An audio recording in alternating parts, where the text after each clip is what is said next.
열왕기하 10장 18절. 예후는 이스라엘 백성들을 다 모아놓고 말했다.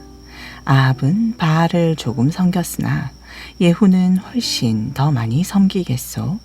그러므로 이제 바알의 모든 예언자들과 제사장들과 그들을 섬기는 종들을 모두 불러 모으시오. 내가 바알을 위해 큰 제사를 드리고 축제를 열려고 하니 한 사람도 빠지는 일이 없도록 하시오. 누구든지 빠지는 사람은 목숨을 부지하지 못할 것이요. 그러나 이것은 예후가 바알 숭배자들을 몰살시키기 위해 속임수를 쓴 것이었다. 예후가 계속 말했다. 바알을 숭배하기 위한 집회를 소집하시오. 그리하여 거국적으로 성대한 바알 축제가 선포되었다. 예후는 이스라엘 온 땅에 사람들을 보내 알렸고, 그러자 바알 숭배자들이 한 사람도 빠짐없이 모두 사마리아로 몰려왔다. 바알 신전의 마당에는 몰려든 바알 숭배자들로 이쪽 끝에서 저쪽 끝까지 가득 찼다. 예후가 예복을 관리하는 신하에게 지시했다. 바알을 섬기는 모든 사람들에게 예복을 가져다 주시오. 그 신하가 바알 숭배자 모두에게 입힐 예복을 가져왔다. 예후는 레갑의 아들 여호나답과 함께 바알 신전 마당으로 들어갔다. 예후가 거기 모인 바알 숭배자들에게 말했다.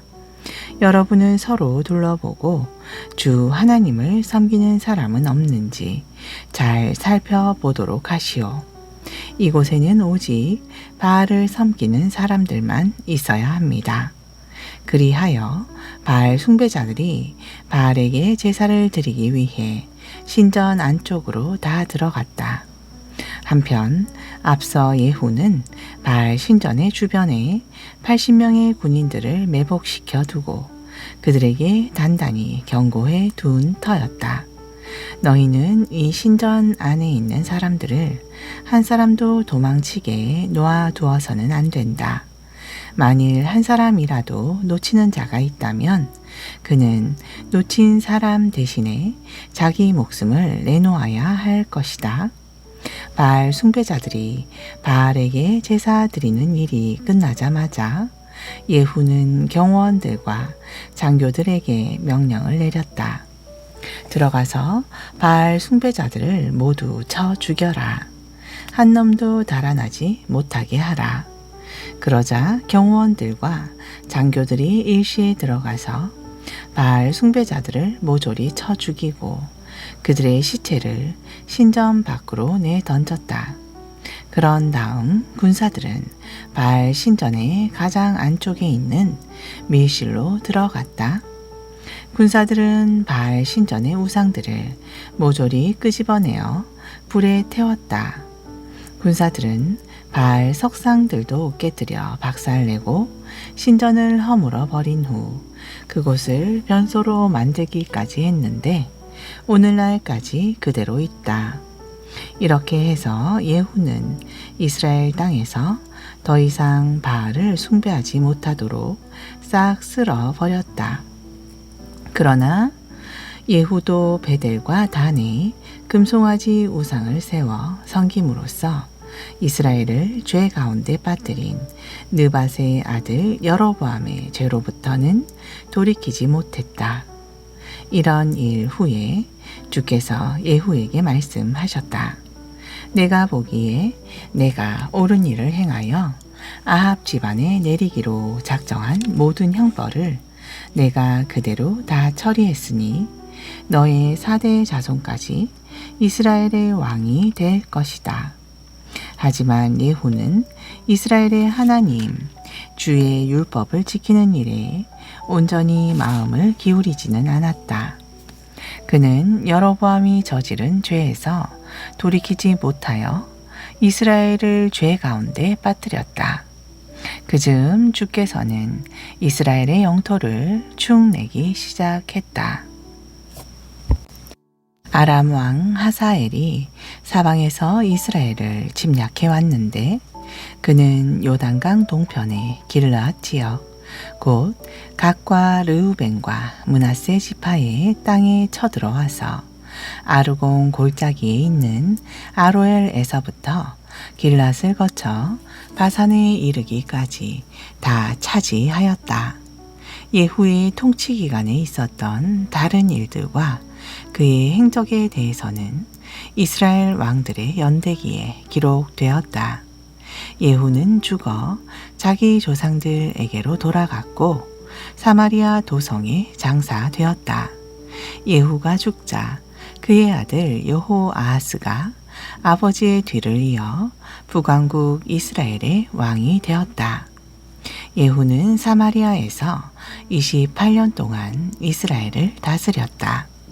아하시아의 어머니 아달랴는 자기 아들이 죽은 것을 보고 왕족을 모조리 다 죽여 그 씨를 말렸다. 그러나 왕자들이 모조리 살해되는 가운데서도 갓난 아이 요아스만은 다행히 목숨을 건졌다.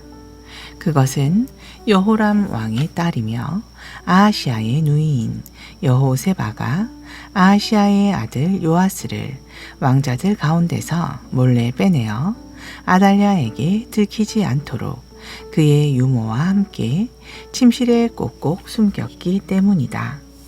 그 후 아달랴가 유다 나라를 다스리는 6년 동안 요아스는 자기 유모와 함께 주의 성전 안에서 숨어 살았다. 아달랴가 통치한 지 7년째 마침내 대제사장 여호야다가 사람을 보내 왕을 경호하는 임무를 맡은 가리 사람의 백부장들과 호위병의 백부장들을 성전으로 불러 모았다. 여호야다는 그들 백부장들과 언약을 맺고 주의 성전에서 충성의 맹세를 하게 한 뒤에 그들에게 왕자 요아스를 보여주었다. 그런 뒤 여호야다는 그들에게 명령했다. 이제 너희가 해야 할 일을 말하겠다. 너희 가운데 안식일에 근무를 서는 당번들 중 3분의 1은 왕궁을 지키고 다른 3분의 1은 수루 성문을 지키고 나머지 3분의 1은 호위대 뒤쪽에 있는 성문을 지키라. 이와 같이 너희는 왕궁을 철저하게 지키도록 하라. 그리고 너희 가운데 안식일에 근무를 맡지 않은 비번들을 두 조를 짜서 왕이 있는 주의 성전을 잘 지켜 왕을 안전하게 보호하도록 하라. 너희 모두는 각자 손에 무기를 들고 왕 주위에 빙 둘러서서 왕을 호위하되 만일 너희 대열 안으로 들어오려는 자가 있거든 누구를 막론하고 가차 없이 죽이라. 이렇게 해서 너희는 왕이 들어가고 나갈 때 항상 왕 곁에서 왕을 보호해야 한다. 백부장들은 대제사장 여호야다가 지시한 대로 다 행했다. 먼저 백부장들은 각자 자기 부하들, 곧 안식일의 당번인 부하들과 비번인 부하들을 모두 이끌고 여호야다에게로 왔다. 그러자 대제사장 여호야다는 주의 성전에 보관되어 있던 다윗 왕의 창과 방패들을 백부장에게 나누어 주었다. 그리하여 호위병들은 각자 손에 무기를 들고 성전의 오른쪽 끝에서부터 왼쪽 끝까지 성전과 제단 근처는 물론 왕의 주변에 둘러섰다. 그러자 여호야다는 왕자 요하스를 데리고 나와 그에게 왕관을 씌운 후 율법책을 주고 그의 머리에 기름을 부어 유다의 왕으로 삼으니 모든 백성이 손뼉을 치며 왕 만세 하고 크게 소리쳤다. 한편 아달랴는 호위병들과 백성들의 환호성을 듣고 주의 성전에 모여있는 사람들에게로 급히 갔다. 아달랴가 가서 보니 거기에는 왕이 관리를 쫓아 성전 기둥 옆에 서 있었다. 그리고 왕 곁에는 뭇 관리들과 나팔수들도 서 있었고 나라의 온 백성은 크게 기뻐하며 환호하고 있었다. 그런 가운데 나팔수들이 부는 나팔 소리는 계속해서 힘차게 울려 퍼졌다. 그런 광경을 보고 아달랴가 자기 옷을 찢으며 반역이다, 반역이다 하고 외쳤다. 그때에 대제사장 여호야다가 군대를 통솔하는 백부장들에게 명령을 내렸다. 저 여자를 대열 밖으로 끌어내고 누구든지 저 여자를 따르는 자는 칼로 쳐 죽이라. 대제사장 여호야다가 성전 구역 안에서는 그녀를 죽이지 말라고 명령했기 때문에 군사들은 그 여자를 붙잡아 성전 밖으로 끌어낸 뒤 말들이 왕궁으로 드나드는 곳에 이르렀을 때 그녀를 쳐 죽였다. 이제 여호야다는 왕과 백성들로 하여금 주와 언약을 맺게 하여 모두 주의 백성이 될 것임을 맹세하게 했다. 동시에 그는 왕과 백성들도 서로 언약을 맺게 했다. 이 일 후에 그 땅의 모든 백성은 바알 신전으로 몰려가서 그 신전을 허물어 버리고 제단을 뒤엎고 모든 신상을 산산이 깨뜨려 버렸다. 또 백성들은 바알의 제사장 맏단을 제단 앞에서 쳐 죽였다. 그 후에 여호야다는 주의 성전에 경비병들을 배치했다. 그리고 그는 백부장들과 가리 사람들과 호위병들과 그 땅의 모든 백성을 거느리고 성전으로 가서 왕을 모시고 나와 호위병들이 지키는 문을 지나 왕궁으로 들어갔다. 이리하여 요아스가 마침내 왕좌에 앉자 그 땅의 모든 백성이 크게 기뻐하였고 예루살렘 도성 전체가 평온을 되찾게 되었다. 이렇게 해서 아달랴는 왕궁에서 칼을 맞아 죽었고 요아스가 유다 왕위에 올랐다. 이때 그의 나이 7세였다.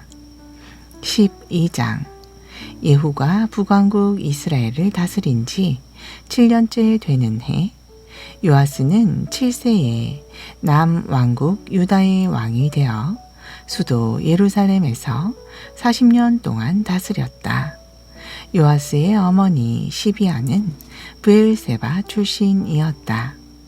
요아스는 대제사장 여호야다가 가르침을 베풀어 이끌어준 기간 동안에는 주께서 보시기에 언제나 올바른 일을 행하였다. 그러나 다만 각 처의 신당들을 없애지 아니하였으므로 유다 백성들은 여전히 산당에서 제사를 지내고 분향을 했다. 어느 날 요아스는 제사장들을 모아놓고 이렇게 말했다.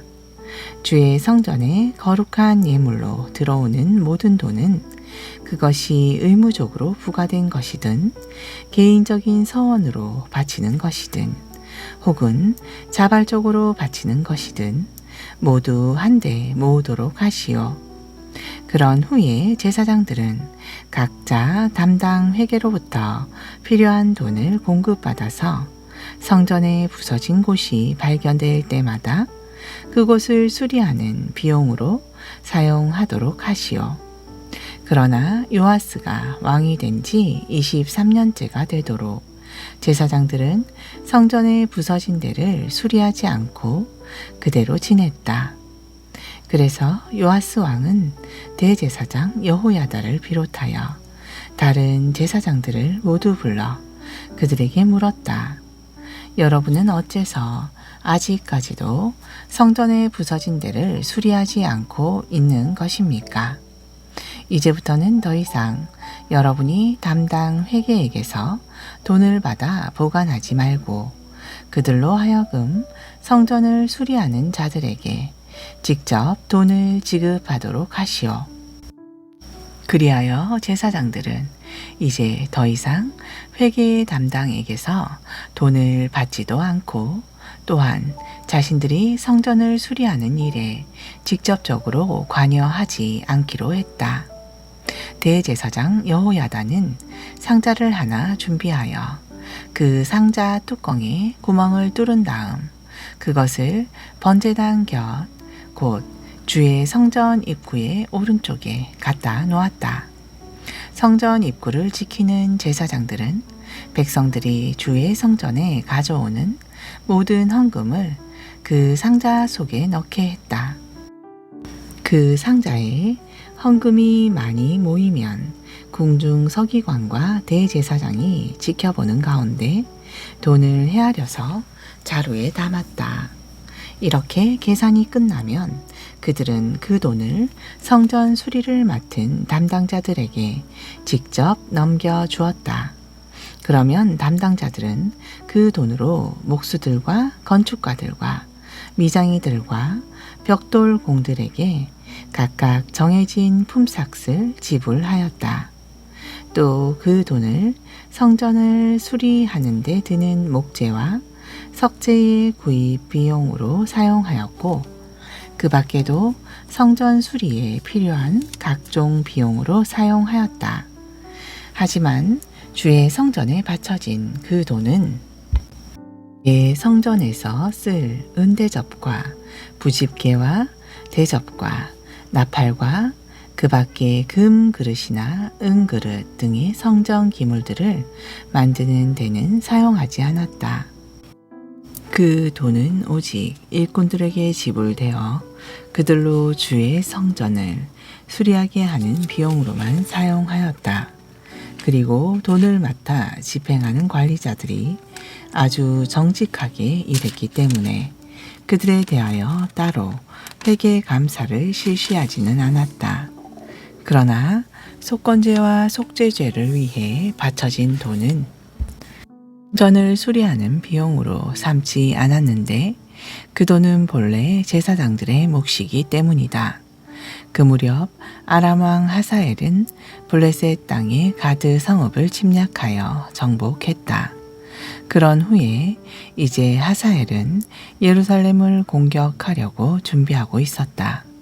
그러자 유다 왕 요아스는 선왕인 여호사밧과 여호람과 아하시아가 주께 바친 모든 예물과 또 자신이 주께 바친 모든 예물을 비롯하여 주의 성전과 왕궁 창고에 있는 금을 모조리 모아다가 아람 왕 하사엘에게 바쳤다. 그러자 하사엘은 예루살렘을 공격하지 않고 그냥 물러갔다. 요아스 왕의 통치 기간에 있었던 나머지 다른 사건들과 왕이 행한 모든 일에 대해서는 유다 왕들의 연대기에 기록되어 있다. 한편 요아스는 실라로 내려가는 길가에 있는 밀로궁에서 반역을 꾀한 신하들의 손에 압살되었다. 요아스를 암살한 신하들은 시므아스의 아들 요사갈과 소멜의 아들 여호사바드였다. 요아스가 죽자 그는 자기 조상들의 묘실인 다윗 성에 장사되었고 그의 아들 아마샤가 아버지의 뒤를 이어 유다의 왕이 되었다. 13장 유다 왕 아하시아의 아들 요아스 23년에 예후의 아들 여호아하스가 북왕국 이스라엘의 왕이 되어 수도 사마리아에서 17년 동안 다스렸다. 그러나 여호아하스는 느밧의 아들 여로보암의 죄를 그대로 따라 행하여 주께서 보시기에 악한 일을 일삼아 이스라엘을 죄악 가운데 빠뜨렸으며 죄의 길에서 돌이키려고 하지 않았다.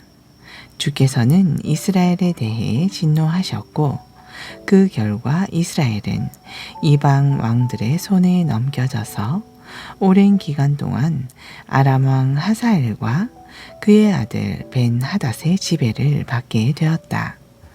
그러나 여호아하스가 주께 부르짖으며 간절히 기도하자 주께서는 아람 왕에게 압제당하고 있는 이스라엘의 백성의 고통을 돌아보시고 그의 기도를 들어주셨다. 그래서 주께서는 이스라엘 백성을 위해 구원자를 보내주셔서 그들을 아람 왕의 지배에서 벗어나게 해 주셨다. 그리하여 이스라엘 사람들은 예전처럼 자기들의 집에서 평안하게 살 수 있었다. 그렇게 되자 이스라엘 백성들은 하나님의 은혜를 잊었다. 그들은 자신들을 죄악 가운데 빠뜨린 여로보암 집안의 죄에서 돌이키지 않고 계속하여 우상을 숭배하는 죄를 지었다. 그들은 사마리아에 있는 아세라 목생도 없애지 않고 그대로 세워두었다. 그러자 아람 왕이 이스라엘을 침공하여 이스라엘 군대를 완전히 쳐부수고 길바닥의 먼지처럼 짓밟았다. 그리하여 여호아하스 왕에게 남은 군대는 겨우 전차 10대와 기병 50명과 보병 1만 명 뿐이었다. 여호아하스 왕의 통치 기간에 있었던 그 밖의 다른 일들과 또 그가 행한 모든 일들에 대해서는 이스라엘 왕들의 연대기에 기록되어 있다. 여호아하스가 죽으니 자기 조상들과 함께 사마리아에 장사되었고 그의 아들 여호아스가 아버지의 뒤를 이어 이스라엘의 왕이 되었다. 남왕국 유다왕 요아스 37년에 여호아하스의 아들 여호아스가 북왕국 이스라엘의 왕이 되어 수도 사마리아에서 16년 동안 다스렸다. 여호아스는 주께서 보시기에 악행을 일삼아 느밧의 아들 여로보암 집안의 죄에서 돌이키지 아니하였고 이스라엘 백성을 죄악 가운데 빠뜨렸다. 여호아스 왕의 통치 기간에 있었던 그 밖의 다른 일들과 또 유다 왕 아마샤와 싸운 일을 포함하여 그가 행한 모든 일에 대해서는 이스라엘의 왕들의 연대기에 기록되어 있다. 여호아스가 죽어 자기 조상들에게 나아가자 이스라엘 왕들과 함께 사마리아에 묻혔다. 그리고 그의 뒤를 이어 여로보암 2세가 이스라엘의 왕이 되었다. 그 무렵 엘리사가 병들어 죽게 되자 이스라엘 왕 여호아스가 엘리사를 찾아와 그 앞에 통곡하면서 나의 아버지여, 나의 아버지여, 오 이스라엘의 전차와 기병이시여 하면서 부르짖었다. 그때 엘리사가 왕에게 말했다. 활과 화살들을 제게 가져오십시오. 그러자 왕이 활과 화살들을 가져왔다. 엘리사가 이스라엘 왕 여호아스에게 말했다. 손으로 활을 잡으십시오. 왕이 활을 잡자 엘리사가 왕의 손 위에 자기 손을 얹었다. 그런 뒤 엘리사가 왕에게 말했다. 동쪽으로 난 창문을 여십시오.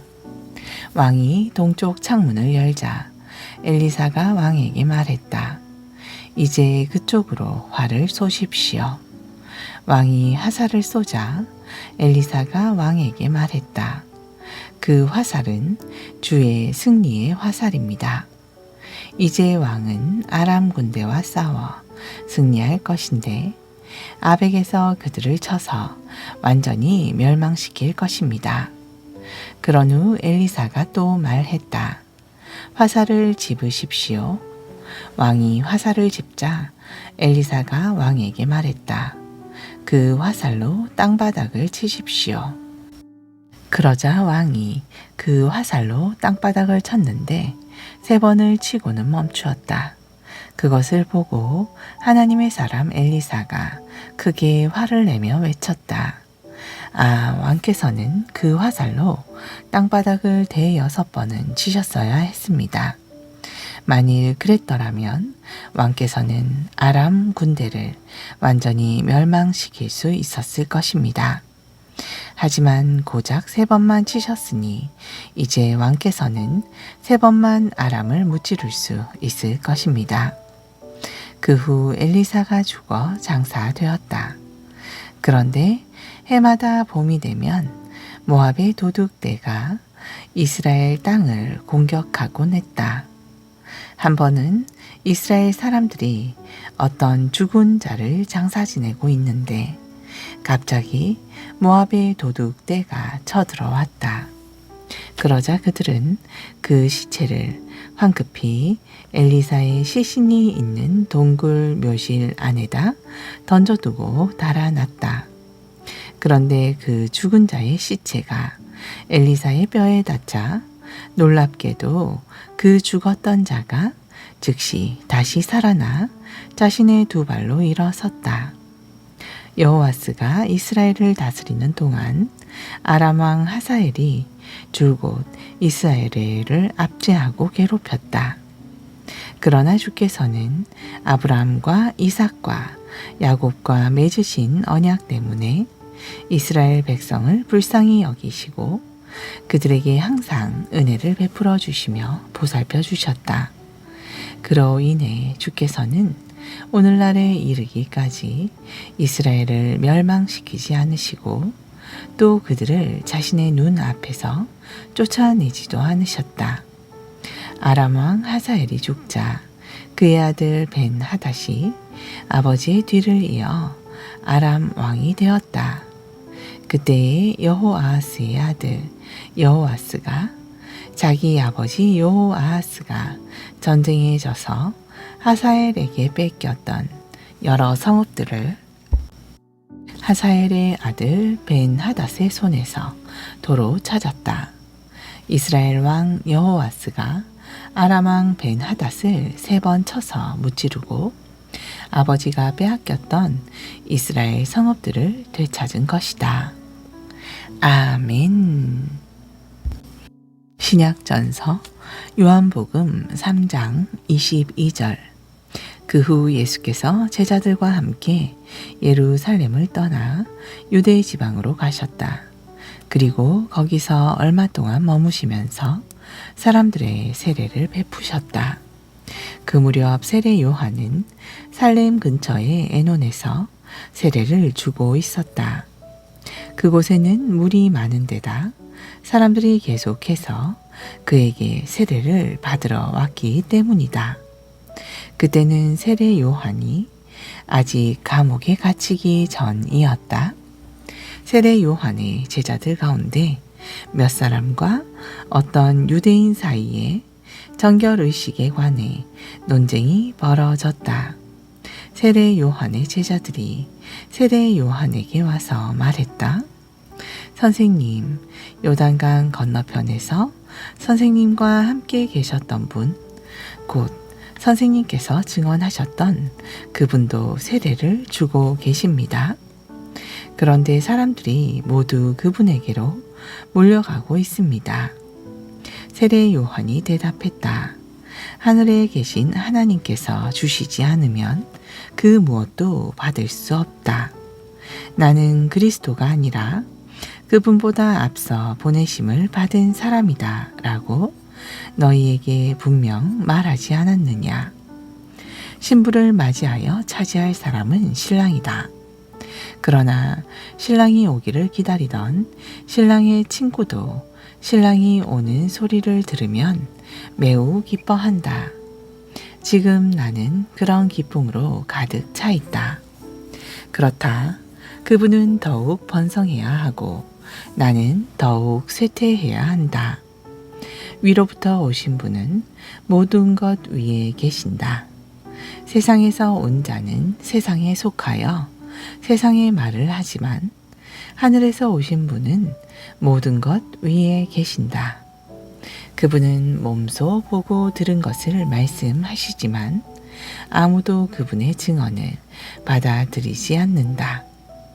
그분의 증언을 받아들이는 사람은 하나님께서 참되시다는 것을 보증한다. 하나님께서 보내신 분은 하나님의 말씀을 전한다. 그것은 하나님께서 그분에게 성령을 한없이 주시기 때문이다. 하늘 아버지께서는 아들을 사랑하셔서 모든 것을 그 아들의 손에 맡기셨다. 그러므로 누구든지 그 아들을 믿는 자는 영원한 생명을 얻지만 그 아들을 거부하는 자는 누구든지 생명을 얻지 못할 것이고 도리어 하나님의 두려운 진노를 받게 된다. 아멘.